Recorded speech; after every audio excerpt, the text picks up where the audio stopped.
recent anti-national activities of the Meirapaibi. Since the 3rd of May 2023, it is very difficult to know how to treat a mob of wildcats like this, but I shall take care to disperse them next time before they become numerous. Lieutenant Col. H. St. P. Maxwell, Manipur's British resident on Métis women protesters during the 1904 Nupi Lan. In the current conflict in Manipur, the Meirapaibis are the perpetrators themselves as well as the protectors of the perpetrators. Their role and interest often become synonymous and indifferentiable from those of armed rioters in radical mobs. They patrol the streets at night and assume the role of a vigilante group. There are numerous reports of Meirapaibis regularly checking military personnel and vehicles. The Meirapaibis' vigilantism and involvement is dangerous for peace efforts in the state. It selectively obstructed the reach of the security forces as in the case of armed rioters in Imphal. May 3. Since the outbreak of the ethnic violence in Imphal, the Meirapaibis are an active party to the violence. They are abetting the violent radicalized mobs who carried out the arson of tribal houses and churches.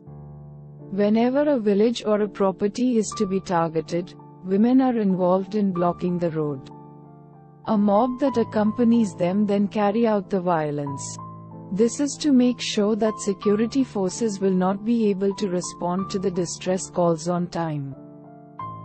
May 4, the Meirapaibis surrounded two Kuki women, namely Olivia Limnaida Chongloi and Florence Hangshing, in Imphal and ordered the Métis men among the crowd to rape them. The two women were raped and killed. A video clip of the incident has emerged, showing the Meirapaibis instructing the men to rape Hay.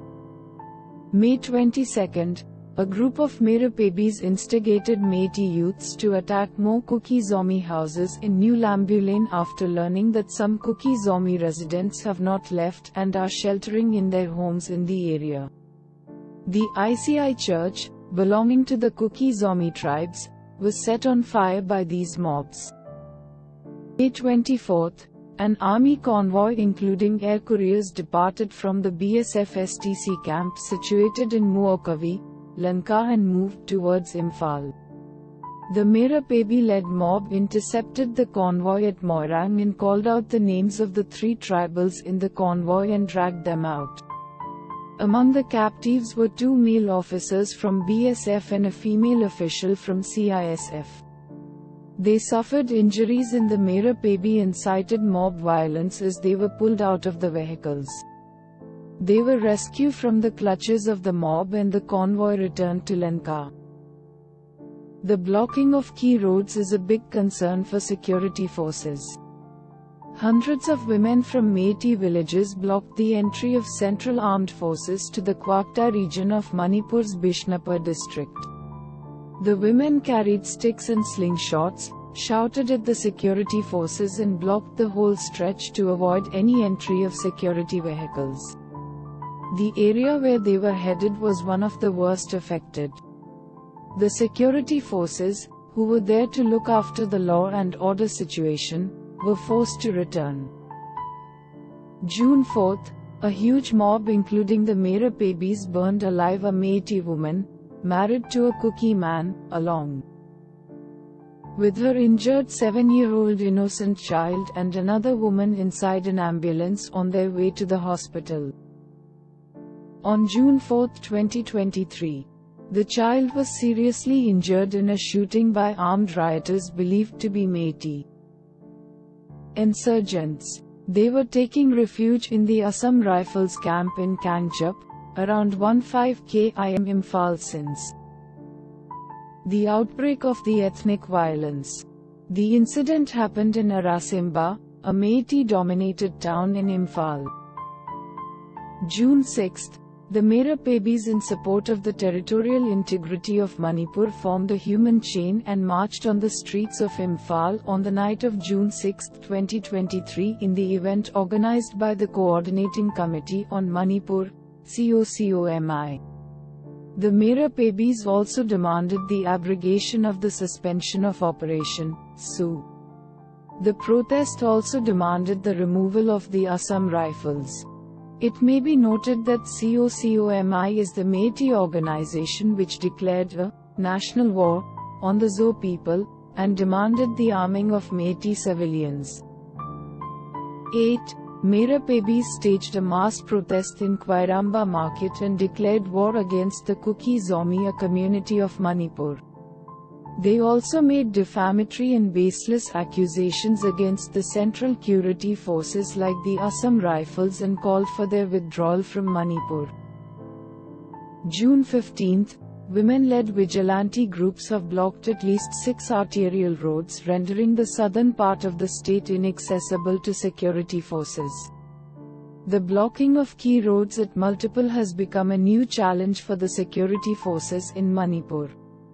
The blocks are often strategically placed to give a free hand to Métis armed rioters and insurgents.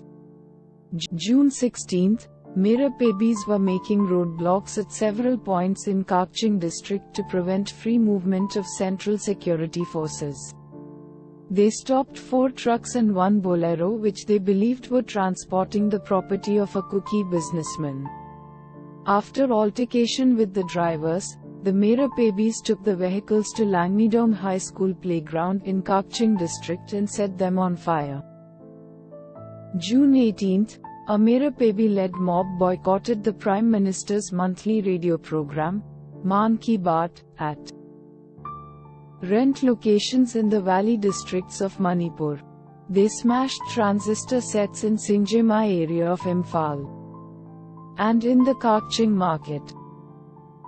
June 20, the Assam Rifles arrested 4 Métis militants suspected to be cadres of the United National Liberation Front, UNLF. The arrested persons have been identified as Horungbam Ranjit, Ngamung Shanta Métis, Abujam Naba and Mutung Robindra. A 51mm mortar was also seized from the militants. The Meirapaibis staged a protest before the Lilong police station in Thubal district where the militants were lodged. They blocked roads and demanded unconditional release of the militants. June 22, a crowd of over 2,000 Meirapaibis blocked the Central Bureau of Investigation (CBI) team from entering the Manipur Police Training College (MPTC) Panjal on June 22. The CBI arrived to collect documents and information on the assess the number of weapons looted from the MPTC Panjal, and devise a plan for their recovery. The MPTC Armory was one of the places from which thousands of arms and ammunition were taken by mobs on May 3, 2023. The CBI were unable to proceed with their investigation as they were being denied entry by the Meirapaibis. When the Métis militants attacked Kuki-Zomi villages in Kangpopi district, including Nboljang village, the Assam Rifles personnel posted in the buffer zones also came under attack from the Métis militants, leading to 2 AR personnel getting injured. To prevent reinforcement from the Central Forces, the Meirapaibis blocked the Sawambang Yingampokpi road at several points. June 23, the Kuki-Zomi villages of Aranpat and Gwaltabi are attacked by Métis militants using automatic weapons. These militants had snuck into the area through passages in the hills. In what is clearly a coordinated step, the Meirapaibis blockaded roads in the Yingampokpi and Sejang area during the attack, so as to prevent movement of Central Security Forces towards the area of firing. A video of Métis women obstructing the combing operation of the Assam Rifles (AR) has surfaced online. A woman is heard threatening the Javans that they will strip naked if they do not leave the area. A patient Jawan calmly replied, "There is no need for such a thing. We are here to do our duty only." The disrespect shown to Javans and indignity they are made to feel continually by the Meirapaibis is highly distressing. June 24, Meitei mobs in association with Meirapaibis attempt to intrude into Gamgifal, the bordering village of Kampopi district with Imphal West. This could have caused widespread problem had not the army intervened. The Meirapaibis mistreated several soldiers including the Gallantry Awardee, officer of the Assam Rifles, who have shown heroism in the Golawan crisis. The attack happened on June 24, 2023. The Indian Army, after repeated roadblocks by Meirapaibi, was compelled to use unmanned aerial vehicles, UAVs, to monitor the activities of the Meirapaibis. June 25, the Indian Army nabbed 12 members of the banned Meitei terrorist group, Kanglei Yavol Kannaloop, KYKL, in Thubal district, along with sophisticated arms, ammunition, and warlike stores. The KYKL is listed as a terrorist organization, as per the Unlawful Activities Prevention Act, 1967. Among those arrested was the self-styled Lieutenant Colonel Moirangthem Tamba alias Uttam, who is the mastermind of the 6th Dogra Regiment ambush case of 2015, which claimed the lives of 20 Indian soldiers. Subsequent to the arrest, a group of Meirapaibis surrounded the Indian Army and demanded the release of the 12 terrorist militants. The Spear Corps of the Indian Army tweeted that the Central Forces were compelled to release all the terrorists to avoid collateral damage. News reports on the Meirapaibis.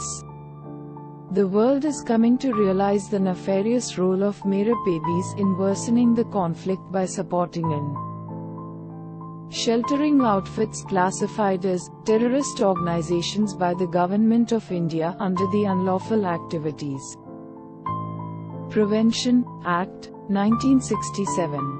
If Meirapaibis are not reined in, they will continue to interfere with operations of the Indian Army and peace can never come. The Indian Army will be discredited in the face of the Indian public and the world because of their inability or unwillingness to act against these women groups. In the process, Meitei secessionist terror outfits will regain their strength and continue to hide behind the skirts of the Meirapaibis. The week in. How Manipuri women are becoming complicit in the carnage. The 18. News 18.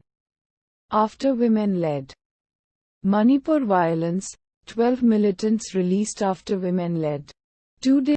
The Independent. Manipur, Indian Army releases 12 militants after being 2 days ago. The Indian Army released at least 12 militants after they were surrounded by a 1,500-strong, women-led mob in the northeastern state of The Times of India. Help us to help Manipur. Army says women activists blocking routes, interfering in ops 43 minutes ago. India Today Nayat Inditadin-15H. The Indian Army has voiced its alarm at the deliberate blocking of routes and interference in operations by women activists in Manipur.